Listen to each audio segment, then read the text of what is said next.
یا ججمنٹل ہو جانا یا لوگوں کو اس کے وجہ سے دائرہ اسلام سے ہی خارج کرتے رہنا یا ان پر جہالت کے فتوے لگاتے رہنا یا ان کو یہ کہنا کہ یہ لوگ تو اچھے مسلمان ہی نہیں ہیں یا صحیح مسلمان کچھ بھی کرٹیسزم تو یہ اچھی باتیں نہیں ہیں. نہ تو ہمارا معاشرہ اس بات کی اجازت دیتا ہے اور نہ ہی اللہ اور اس کے رسول صلی اللہ علیہ وسلم اس بات کی اجازت دیتے ہیں, خاص طور پر جب معاملہ دین سے ریلیٹڈ ہو شمامہ. بالکل. تو اس وجہ سے انشاءاللہ میں جینوئنلی سمجھتی ہوں کہ ہمارا پروگرام آج کا ہمارے تمام ناظرین کے لیے اور خود شمامہ ہم دونوں کے لیے بھی بالکل ہمیں بہت زیادہ سیکھنے کا فائدہ موقع مند مل جاتا ہے. اور کچھ نہیں تو دیکھیے رضوانہ باجی کے ایسے موضوعات کے ساتھ میں تو سمجھتی ہوں کہ ہمیں مزید سیکھنے کا موقع ملتا ہے اور ایک ریویژن سی ہو جاتی ہے, ایک دہرا جاتا ہے, انسان جو ہے ایمان کو تازہ کر لیتا ہے. کیونکہ جب ہم یہاں پر آتے ہیں تو ہم پڑھتے ہیں نا. جی بالکل اور مجھے سے لوگ سمجھتے ہیں اور یہ پروگرام جو ہے ہمارے لیے بھی ایک نعمت ہے کہ ہم پڑھ لیتے ہیں, ورنہ مصروفیت کے وقت میں کہاں موقع ملتا ہے, انسان بہک جاتا ہے. بہرحال ناظرین, اللہ تعالیٰ نے قرآن پاک میں ارشاد فرمایا, بسم اللہ الرحمن الرحیم, قُلْ إِن كُنْتُمْ تُحِبُّونَ اللَّهَ فَاتَّبِعُونِي يُحْبِبْكُمُ اللَّهُ. کہ اے نبی صلی اللہ علیہ وسلم آپ ان لوگوں سے فرما دیجئے کہ اگر تم مجھ سے محبت کرتے ہو, یعنی کہ اللہ تعالیٰ سے, اللہ تعالیٰ کہہ رہے ہیں کہ اے میرے محبوب صلی اللہ علیہ وسلم ان مومنین سے فرمائیے, آپ کے امتی جو ہیں ان کو بتاؤ کہ اگر تم مجھ سے, یعنی کہ اللہ تعالیٰ سے, کیونکہ قرآن میں نا اے نبی ان کو بتاؤ کہ اگر تم اللہ سے محبت کرتے ہو تو اس کا ایک ہی طریقہ ہے, اور وہ طریقہ یہ ہے کہ تم میرے محبوب کی اتباع کرو, اطاعت کرو. سبحان اللہ, سبحان اللہ. اور جب تم یہ کر لو گے تو کیا ہوگا کہ خود اللہ تعالیٰ تم سے محبت کرنے لگ جائیں گے. ہم سب ناظرین جانتے ہیں کہ محبت ایک ایسا تعلق اور ایک ایسا واسطہ ہے کہ جس میں جو محبت کرنے والا ہوتا ہے وہ یہ چاہتا ہے کہ نہ صرف یہ کہ وہ محبت کرے بلکہ اس سے محبت کی بھی جائے. اور یہی بات اللہ عز و جل اس آیت مبارکہ میں فرما رہے ہیں کہ اگر تم میرے نبی کی اتباع کرو گے تو میں تم سے محبت کروں. تم تو کرتے ہی ہو, سبحان اللہ, کیا بات, تم تو مجھ سے محبت کرتے ہی ہو, لیکن تم اگر میرے نبی کی اتباع کرو گے تو میں بھی تم سے محبت کروں گا. کیا بات. تو سبحان اللہ, یہ بڑی خوبصورت بات ہے. بدعت ناظرین کیا ہے؟ بدعت بیسیکلی دین میں کسی نئی چیز کو ایجاد کرنے کا نام بدعت ہے. یعنی کہ بدعت کا تعلق جو ہے ہماری مذہبی اور دینی معاملات سے ہے. اس کا تعلق عام طور پر دنیاوی معاملات سے نہیں ہے. نبی پاک صلی اللہ تعالیٰ علیہ وسلم نے ارشاد فرمایا کہ من احدث فی امرنا ھذا ما لیس منہ فہو رد. یعنی جس نے ہمارے دین میں ایسا طریقہ ایجاد کیا جس کا تعلق دین سے نہیں ہے تو وہ مردود ہے, یعنی دھتکارا ہوا ہے. اللہ تعالیٰ اس بندے کو پسند نہیں کرتے ہیں. تو بدعت کا سمپلی شمامہ آپ نے پوچھا تھا کہ بدعت کا معنی کیا ہے, تو جیسا آپ نے بھی بولا کہ بدعہ جو ہے یہ اصل میں عربی کا لفظ ہے, بدعہ سے نکلا ہے, یعنی کہ ثلاثی لفظ ہے. ثلاثی اس کو کہتے ہیں کہ جس میں ایکچولی 3 حرف ہوتے ہیں. تو بدعہ, بعد دال اور عین حرف ثلاثی, 3 حروف کا مجموعہ ایک لفظ ہے بدعہ, جس کا مطلب ہوتا ہے کوئی چیز کو شروع کرنا. اچھا. اور شروع کرنے سے مراد یہ ہے کہ یہ کبھی بھی نہیں تھی, اس کا کوئی تصور نہیں تھا, یہ ایگزسٹ ہی نہیں کرتی تھی, اور آپ نے ایجاد کر دیا. اچھا, صحیح, آپ نے شروع کر لیا. تو اس کو بدعہ کہتے ہیں, جس کو اسلام میں کہا گیا کہ بدعہ جو ہے اسلام میں جائز نہیں ہے. کہ ایک ایسا طریقہ جس کی اسلام میں کوئی پہلے نہیں تھی, ایگزسٹنس نہیں تھی, اس کو آپ اس طرح سے ایجاد کریں کہ آپ یہ سمجھنے لگ جائیں یا لوگوں کو یہ بتانے لگ جائیں، پریچ کرنے لگ جائیں کہ یہ دین ہے، اس کو بدعت کہتے ہیں۔ صحیح صحیح۔ تو جیسے اس کی مثال لے لیجئے کہ ہم سب جانتے ہیں کہ اللہ تعالیٰ نے ہم پر 5 نمازیں فرض کی ہیں۔ اگر کوئی کہے کہ نہیں چھٹی نماز بھی ہوتی ہے، صحیح، تو فرائض میں تو ظاہر ہے کہ 5 ہی کی بات، بالکل اللہ تعالیٰ نے تو 5 ہی کہے ہیں۔ صحیح۔ فرضوں کی تعداد زیادہ سے زیادہ 4 ہے، 3 فرض بھی ہوتے ہیں، 2 فرض بھی ہوتے ہیں، 4 فرض بھی ہوتے ہیں۔ ہم نے آج تک نہیں سنا کہ 5 فرضوں کا ایک سیٹ ہوتا ہے یا 6 فرضوں کا ایک سیٹ ہوتا ہے۔ اب کوئی یہ کہے کہ میں 4 فرض کے بجائے 5 فرض پڑھ لیتا ہوں، تو غلطی ہو جانا علیحدہ بات ہے۔ کبھی غلطی ہم سے ہو جاتی ہے کہ ہم بھول جاتے ہیں کہ 4 پڑھیں یا 5 پڑھیں، تو وہ غلطی سے 5واں پڑھ لیتے ہیں، تو اس کے بعد سجدہ سہو ہوتا ہے۔ صحیح، وہ ایک علیحدہ سے بات ہے۔ لیکن اگر کوئی یہ سوچے اور یہ پریچ کرنے لگ جائے کہ نہیں 5 فرض ہوتے ہیں تو آج سے آپ نے ظہر کے 4 فرض نہیں پڑھنے، 5 فرض پڑھنے ہیں، تو یہ بدعت ہے۔ اور یہ بدعت کی وہ قسم ہے کہ جو ایگزسٹنگ اسلام کا جو حکم ہے اس کو ریپلیس کر رہا ہے۔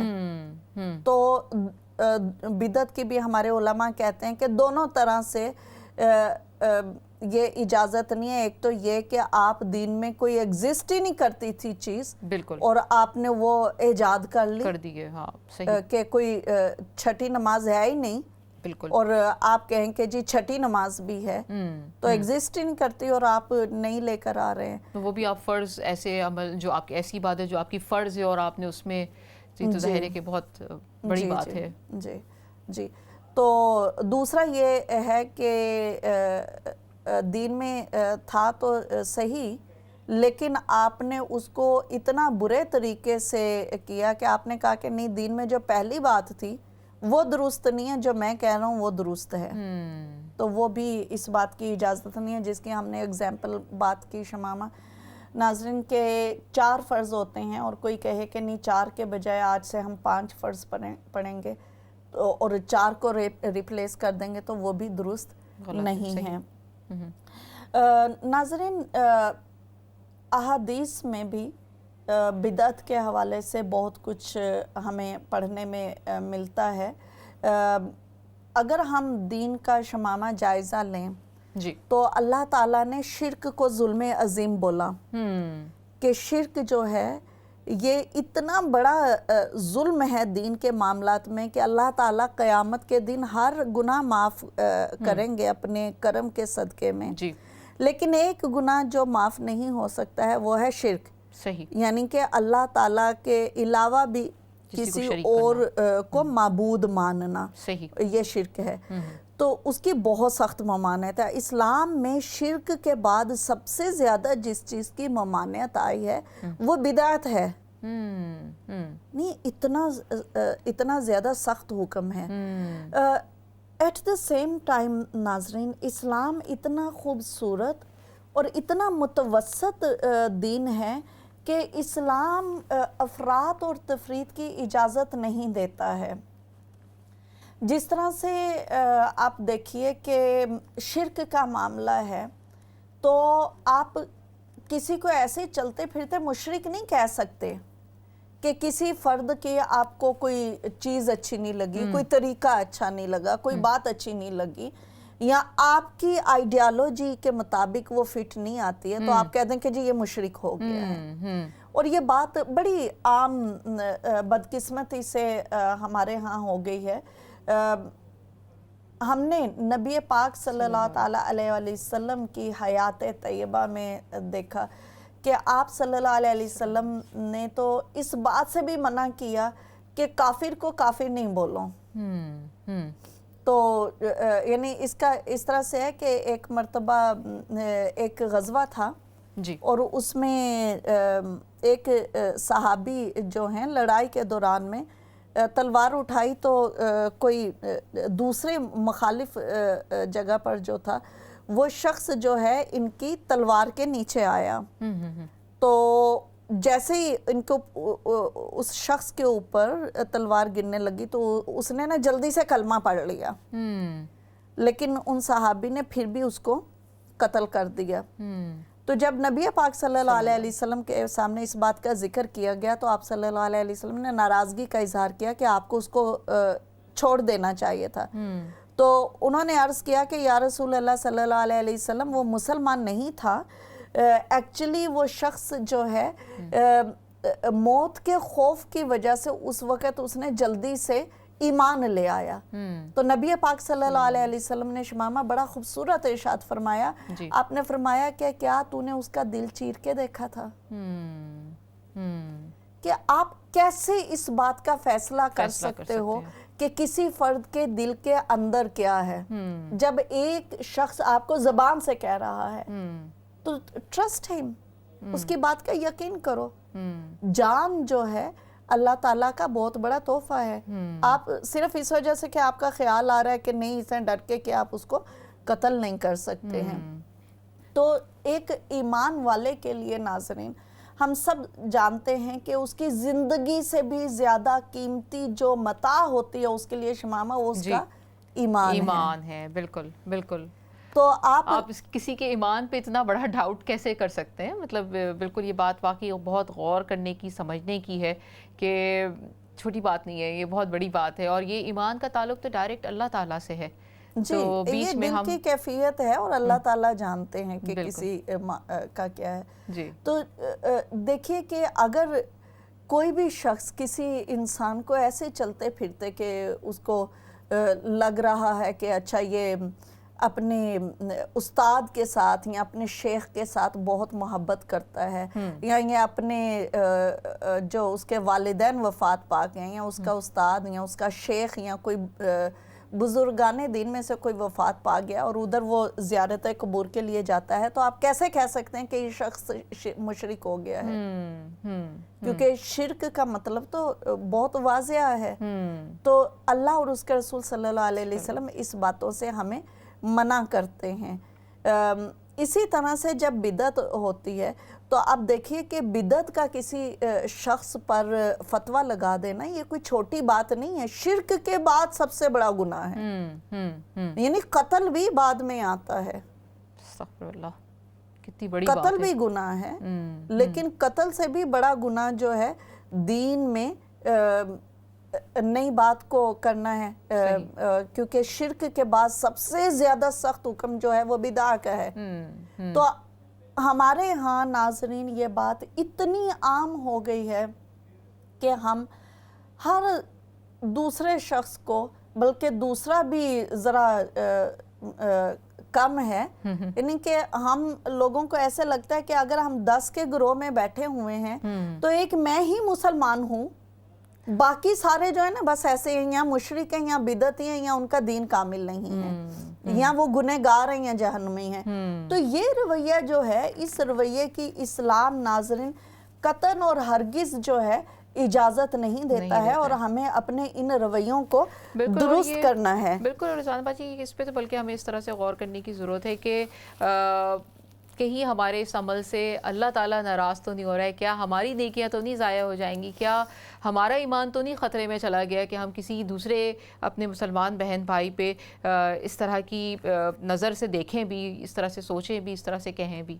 جی جی شمامہ، جو حدیث پاک ہم لوگوں نے کہی کہ بدعت وہ ہے، یعنی کہ نبی پاک صلی اللہ علیہ وسلم نے فرمایا کہ جو شخص ہمارے دین میں ایسا طریقہ ایجاد کرے کہ جس کا تعلق دین سے نہیں ہے تو وہ مردود ہے۔ یہ کافی سٹرونگ حدیث پاک ہے، اور اس حدیث پاک کی تشریح کرتے ہوئے امام نووی علیہ رحمہ جو ہیں، جو کہ 676 ہجری میں جن کا انتقال ہوا، وہ فرماتے ہیں کہ یہ حدیث پاک جو ہے اسلام کے اصولوں میں سے ایک عظیم اصول ہے جس کو ہمیں فالو کرنا ہے۔ اور ناظرین ہم سب کو جی جان سے یہ کوشش کرنی ہے، جس طرح سے ہم شرک سے بچتے ہیں اسی طرح سے ہمیں